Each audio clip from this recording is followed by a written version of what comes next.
Maqhawe. Niyakhumbula seGoli last year? Sa driver u5 hours sisuka la eMaritzburg. And khona into enganitshengisa yona endleleni ukuthi khona imoto esasilode samsana nazo kanje. Niyakhumbula? So sa driver 5 hours kukhona imoto esasukisana nazo la eMaritzburg.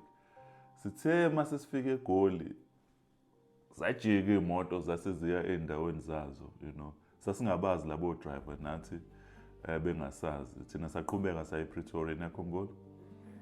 Yeah, so ngifuna ukunikhumbuza something ukuthi kwesinye isikhathi kuyenzeka empilweni udrivisane nomuntu kanje uzo assume ukuthi niya ngandawonye. Uthola ukuthi anikhulumanga ukuthi niya, but somehow you just thola usu excited ukuthi hayi impintshi yami le noma umuntu wami lo siya ngandawonye.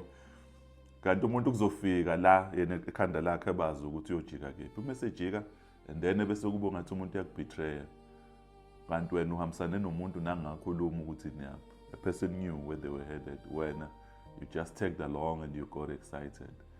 So empilweni eziniqhubeka nempilo kuzofika isikhathi la abantu bazofika khona la bejika khona kuzobe kungekhona ukuthi ba wrong. Ingoba abantu khona la baya khona nawe khona la uya khona. Into ebalekile nje ukuthi wena wazi ukuthi uyaphi. Abantu ozohlangana nabo endleleni bazoku-excite but ungakhohlwa ukuthi wena uyaphi. Sizwana? God is love. Nazo-ke madoda.